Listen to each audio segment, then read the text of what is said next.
mga PNP, hindi po kami ang kalaban. Kung hindi yung korupsyon sa ating Pilipinas. May mensahe po ba kayo sa ating mga kababayan bago tayo magtapos? Ay, sir. Sa atin po yung mga armed forces po natin, mga PNP, hindi po kami ang kalaban. Kung hindi yung korupsyon sa ating Pilipinas. So, ika nga, sinasabi ni ating General Luna, bayan o sarili. Pero ang nangyayari sa ating bansa ay patuloy pa rin yung korupsyon. So hindi ito titigil kung walang mananagot.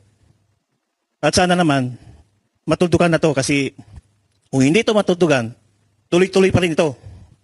2 generations sa mga anak namin, sa mga apo namin, at sa mga pagdaan pa ng ilang taon. So sana, pakiusap po sa taong bayan, lalong-lalo na sa mga kasama namin sa AFP, sa PNP, hindi kami ang kalaban.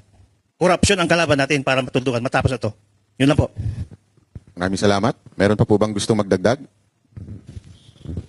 May dagdag lang po ako, sir, sa masasabi ko lang sa ating kababayan na sana iwag naman nila kaming ibas o sirain tungkol dito sa inilahad namin na tungkol din sa korupsyon at saka sa ibang anomalya sa gobyerno. Dahil sinabi lang din namin kung ano yung totoo dito at ipag-pray ko na rin po sila, pag-pray namin sila na sana mabuksan na yung kanilang kaisipan para sa ikabubuti ng ating bansa na hindi lang puro panira yung sinasabi nila. Yun po yung mga naniniwala din po sa amin. Salamat po sa inyo at makakaasa kayo na ang laban na ito ay hindi na magbabago. Tatapusin na namin ito. At managot ang dapat managot dito. Yun lamang po. Salamat po. Sige, sir. Meron pa po. Kaya gaya nga sa mga kababayan namin, ang issue dito is hindi ito sa military background namin ang issue.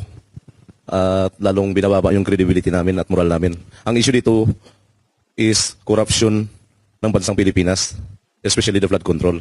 Kaya ako nagpapasalamat sa lahat ng sumusuporta, lalong-lalo na sa mga taong bayan, na patuloy pa rin silang nananalangin para sa safety ng pamilya namin, security ng pamilya namin, at sa bansang Pilipinas. Maraming salamat po.